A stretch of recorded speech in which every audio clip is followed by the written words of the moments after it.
How is it? How's that? All right. Thank you for coming.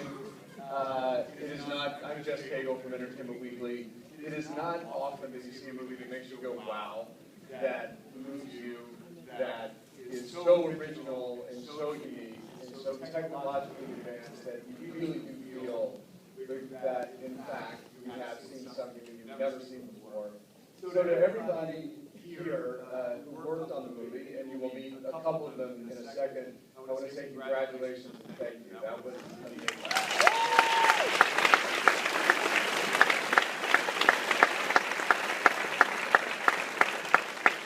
And now I want to bring out two actors who both deserve very long introductions, but they don't need them. Sandra Bullock and George Clooney.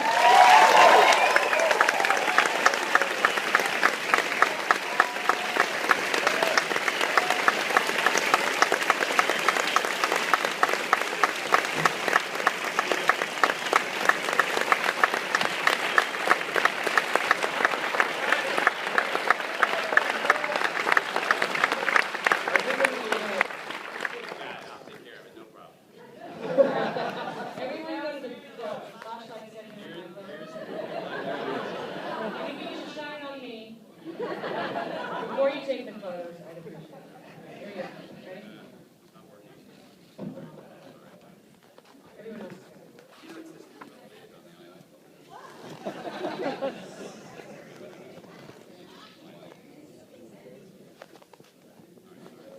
Can you guys see it all?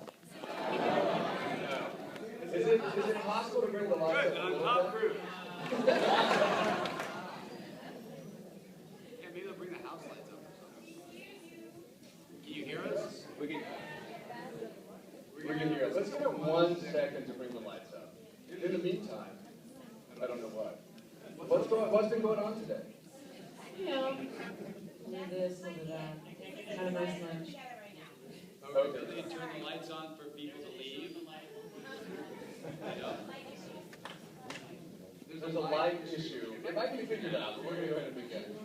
So Sandra, what were you saying about what was going on? There's a sprinkler issue too. Yeah, careful.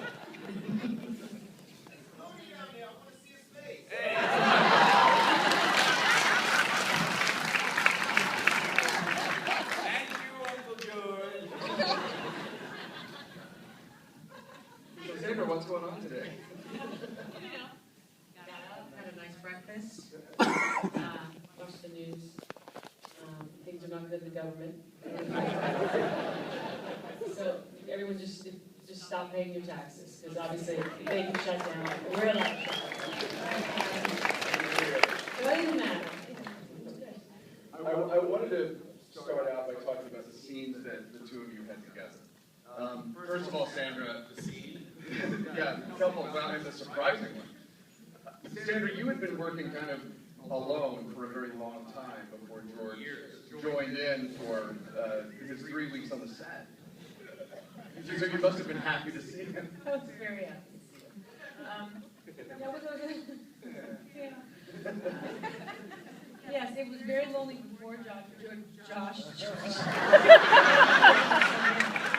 Very lonely before George got there, and it was very lonely after he left. But I was only there maybe 4 weeks before George arrived, and they were the longest weeks of my life. And when he arrived, it was like sunshine. I'm Sunshine. And there were also some of the lighter scenes in the movie, which also must have been a relief. Yeah, it's always light with George. He's sunshine. I mean, it was bizarre to have that kind of levity and when everything had been so dark before, but the great thing about George is you get, everyone likes to, I'm going to talk about you like you're not here. Knowing him for so long, it frustrates me when everyone talks about how charming he is, he's a practical joker. I mean, he has those things, but when he gets on a set, he's all work. He doesn't leave the set. He knows every crew member's name. He is there the entire time. And he actually wrote one of the scenes that Alfonso and I couldn't figure out. So having him there for those 3 weeks actually solved one of the biggest problems we had. Which scene is that? The scene where I'm talking, I say, after he perishes, I say, Matt, that you're going to meet a little girl with brown hair, and she's got knots, and we've been struggling with that. And he sent Alfonso a note saying, you can either throw this in the trash, or that I heard you guys were struggling, and I just wrote this little thing. And that was his gift to me, and he was only there for the 3 weeks, and that's the amazing thing we got out of it. And why was that so difficult? Because that's the moment you realize that she has come through the grief. I mean, well, I don't know why. Well, you know, the problem was we weren't talking about death, really, or we weren't really focusing at that moment on her daughter. And it seemed like a good time to talk again about her daughter. That's all. I mean, on a film, everyone sort of pitches in and helps out whenever there's an issue. So that was, believe me, those guys wrote a beautiful script, and my involvement in the film is that I'm very proud to have been able to work with Alfonso in a wonderful film. And I'm also, I can't tell you how much fun it is to work with someone who I've known for so long and liked for so long and been a good friend of. And to see, you know, what she's grown into. I've known her before either of us were successful. Then you went off and you did a Stallone film, and then everything went good. And it's always been fun to see what she's become, and it was really fun to get a chance to work with her. That's the truth. I have to ask you both about just the physicality of making this. So, from what I understand, you were both in harnesses, well, not really a harness, but a contraption that sort of held you out and turned you around to give you the sense of weightlessness. Basically, a machine that was built for this movie. It just didn't exist. Ball and That's another movie. Yeah. And then, at the same time, there were this 7-ton camera sort of zooming around your head. Yeah, pretty much. Okay, just double checking. That was what you're describing as the light box. It was a 9x9 LED elevated box that had a small opening to allow that.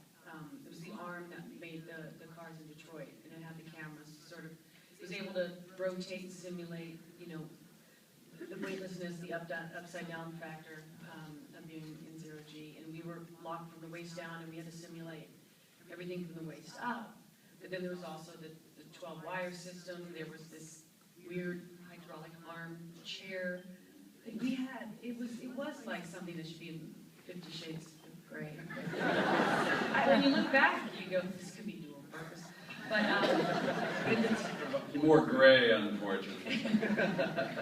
But each thing was really important because you realized that thing was going to help execute that moment of weightlessness where you had to maneuver your body, but that piece of machinery was going to help you do it well.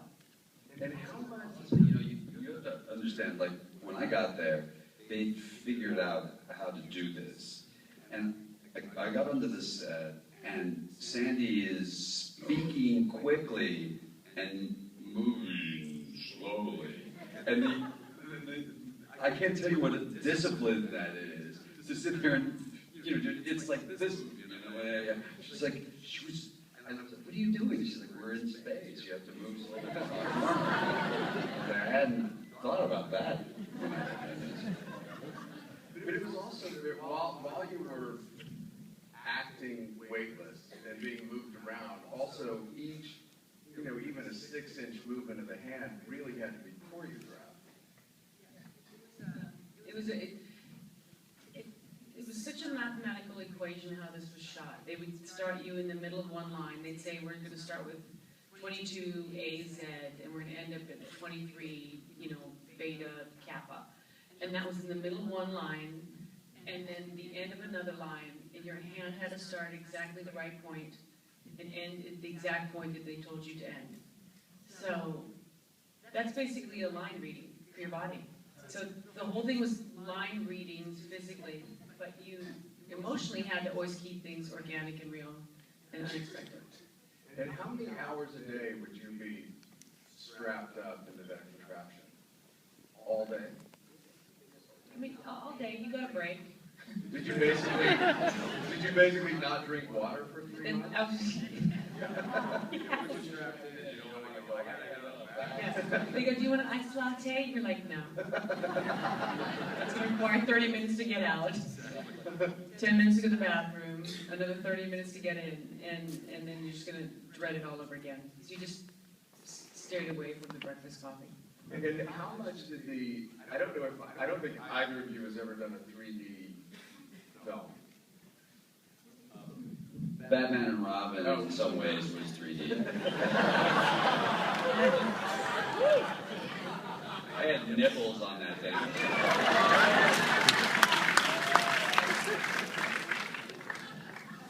What? I don't know. All of you here.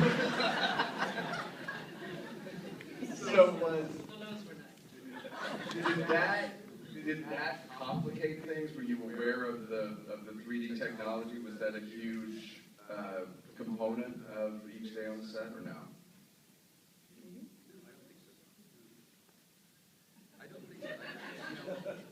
I'm sorry.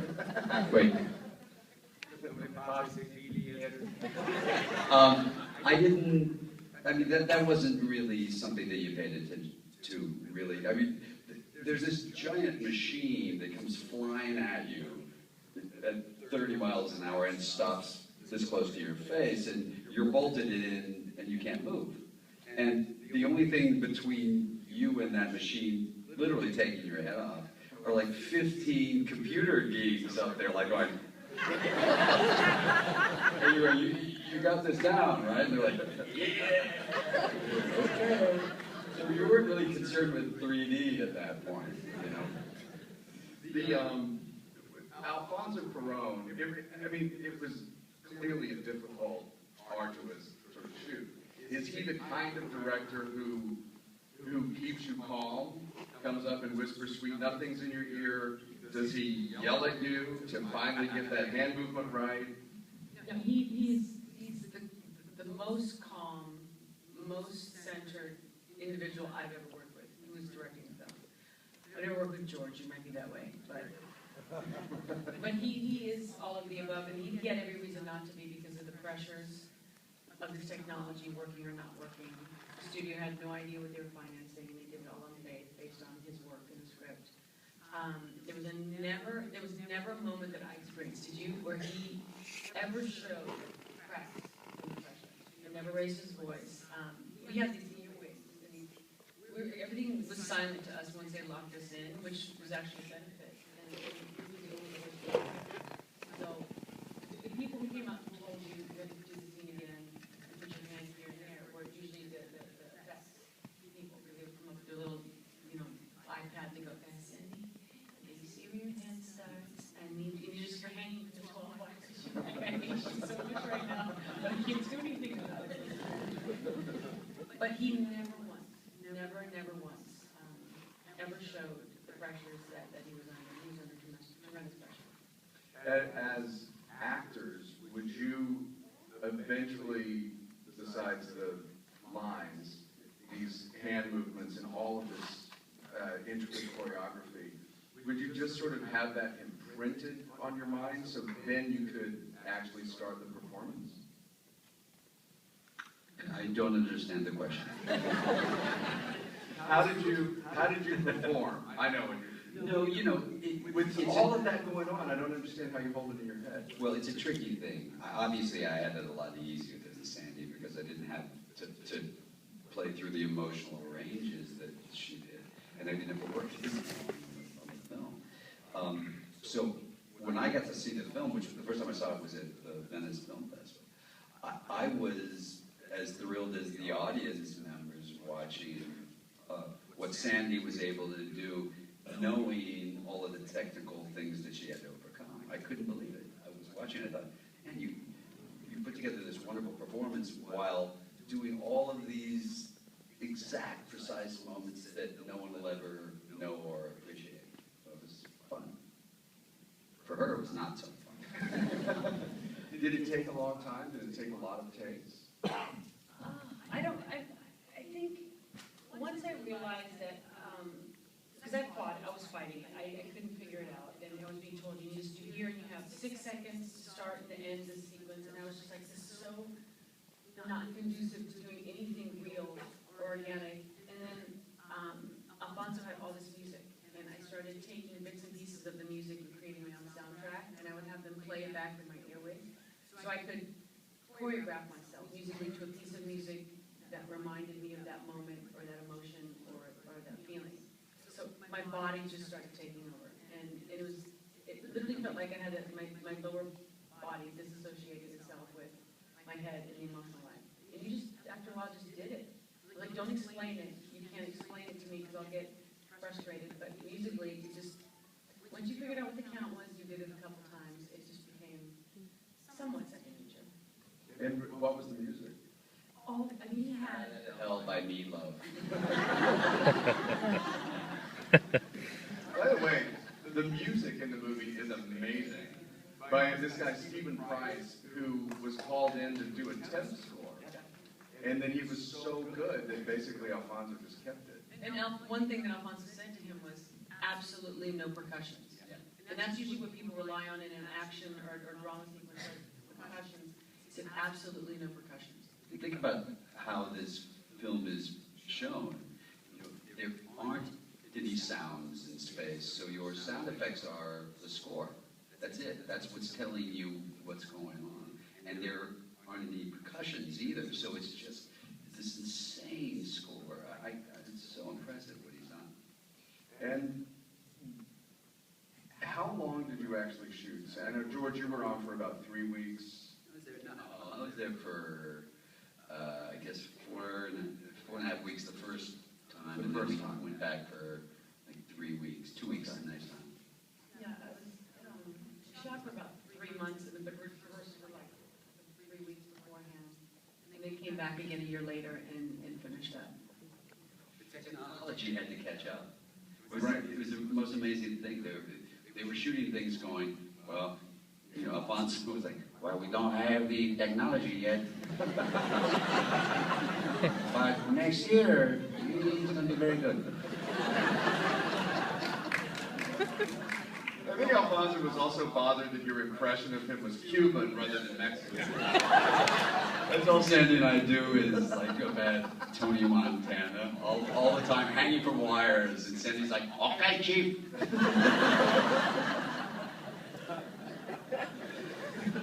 George coming and say hello to my old friend. I think this is probably a little bit more for you, Sandra, but the breathing was incredibly important to this. So were you doing that on the set, or was a lot of that done through ADR later? Both. We did everything on set, and then after we'd shot enough pieces, I was able to have our soundman play back for me the scene I did before, so I could match the level of hyperventilation that we had done. So we just play it, and I would work myself up to that place, and then I'd say roll the camera once I get to that place, so we could match the intent. And then I would, once I saw the first screening of Alfonso, let me go through and mark places where I felt the breath could have been better, stronger, a different tone. And then we just did a whole nother, series of breath passes in ADR. Was there a moment when either of you thought that this really wasn't going to work? The first test screening was pretty shocking because most of the effects weren't in it. So you're seeing a lot of drawings and bad animation and no sound effects and some temp music and us yelling and screaming, and you can see like puppeteers holding us and moving us around. And we're testing in front of an audience, and they're kind of staring like that RCA Victor dog, like. And we felt the same way, and like we went backstage afterwards, and we looked at Alfonso like, well, good luck, children of men. But by the second test, we knew what we were doing, where it was going. I'm going to open it up to the audience.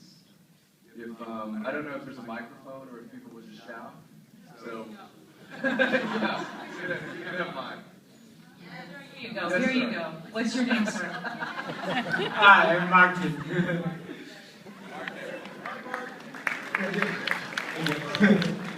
Thank you very much for coming. Congratulations on your work. I'm not doing Alfonso Cuarón, that's my own accent. All right. So my question briefly will be, do you think that 3D as a new medium is forcing us to look for stories that are more appropriated for this new medium? Meaning like, are we telling new stories finally because of this?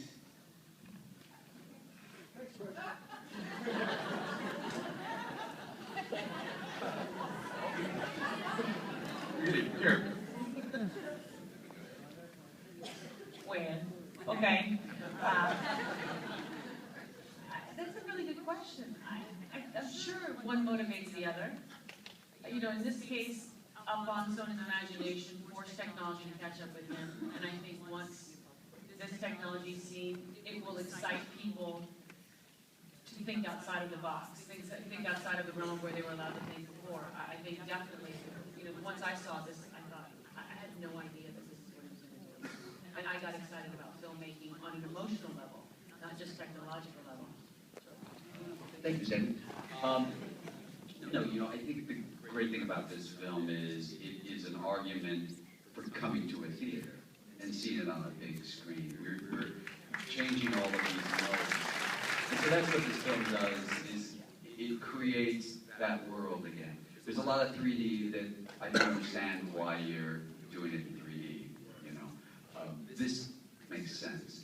So if they find films that make sense and make it an event to come here and do that, I think that's extraordinary and fun for everyone. I think, you know, seeing this on an IMAX is insane. I mean, it's literally, the bolt comes like through your forehead when you're watching it. So that's an event, and I'm sure that people are now going to look for more events and reasons to do it. It's like Sandy said, one thing leads to another. I think there's some truth in that. I hope that it doesn't just become, let's do more 3D just because 3D is fun. Hi, my name is Giorgio, and I'm a DJ at First AD. I'd like to start off and say I'm a big fan of both your works. It's no secret that George, or Mr. Clooney, is a practical joker on set. Mr. Clooney. Mr. Clooney. Sandra, did you live up to his reputation? For over 20 years, I've been the victim of his reputation.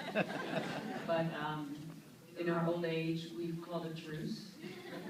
And out of kindness, I looked at him the first day of shooting. I said, we won't be doing anything, correct? He said, correct.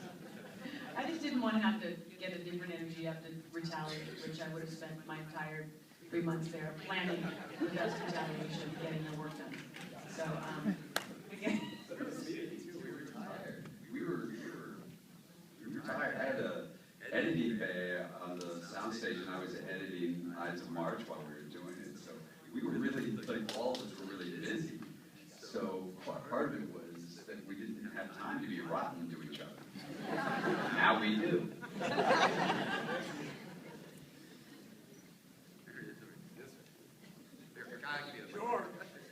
Yes, sir. We can hear you. Go ahead, do it. There's one mystery in this film that I won't be able to sleep tonight unless you answer. Short, hairy man, really a chimpanzee.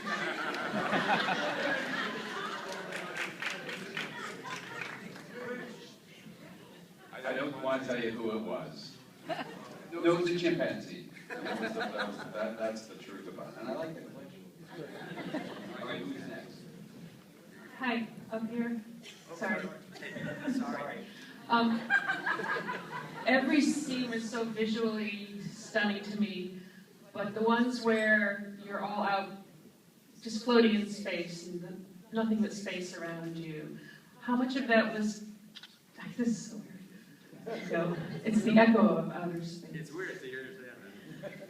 How much of that was done post, or were you really just out there surrounded by space?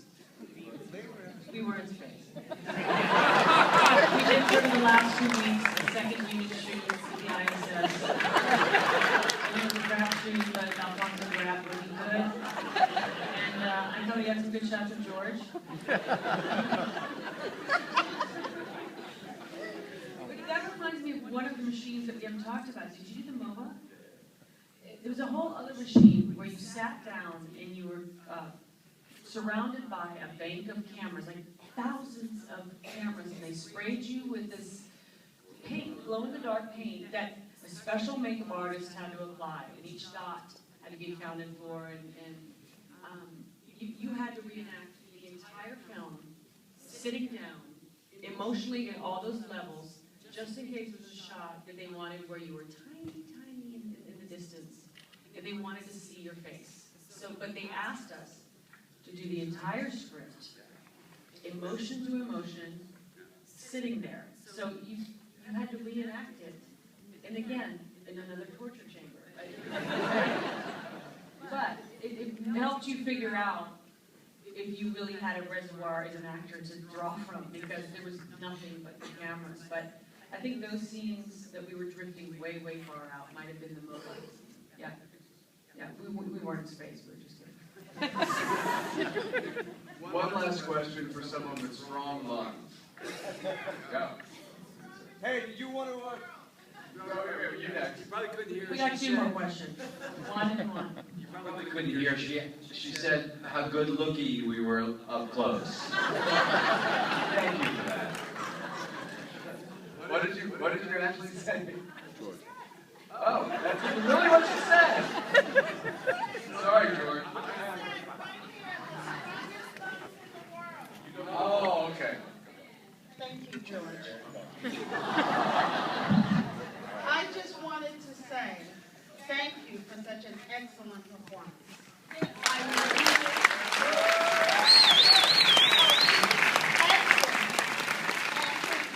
Don't just walk away. You were great.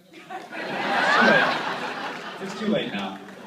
Yeah, one more strong set of lungs right here. I got a strong set of lungs. How you doing? My name's Dan. That's my daughter Jules, and I want to know, why didn't you kiss the ground at the end of the movie? I'm just saying. Was it too cliche? Because when we were there, her feeling the ground and the whole pulling it to herself, like she's never going to take it for granted again, I think it made more sense than getting sand on my lips. Which I could have made a video out of, but it wasn't the right movie. Oh, yes.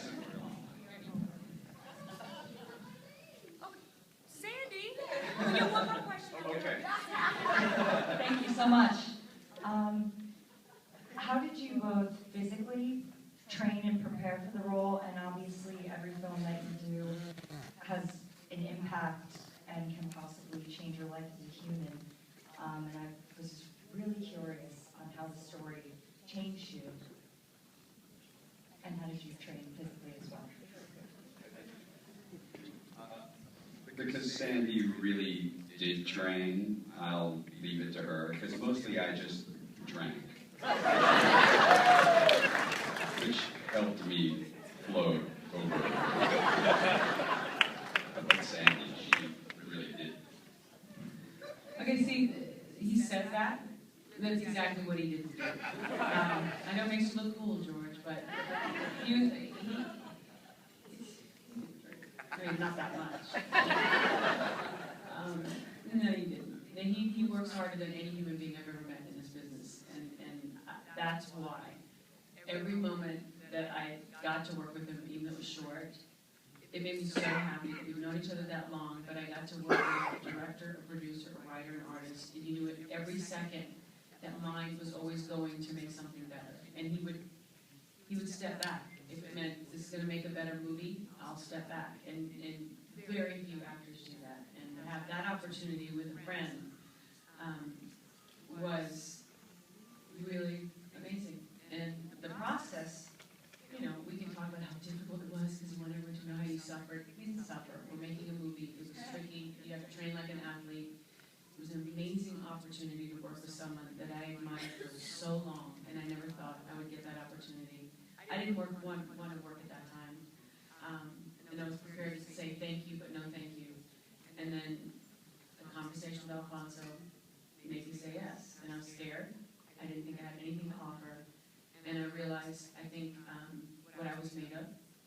and it was a lot different than I thought I was. And I do feel like I came out of this a much better version of myself than I ever knew existed. Because he allowed me to push myself.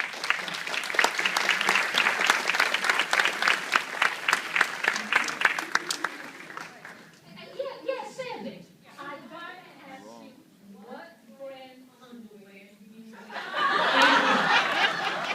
My underwear like that and look that good. And with those boy shorts? Yes, ma'am. Sandy, that's an excellent question. That underwear, when it was brought to my attention that that's what the director would like, I had concerns. You don't want the butt bottom really out. You want something that holds it in, but yet accentuates, lifts, and separates. We ended up with Under Armour. They were like little board shorts by Under Armour. And the tank top was a navy issued tank. And there's, everyone's getting some Under Armour on their way out. I want to thank you both for being here with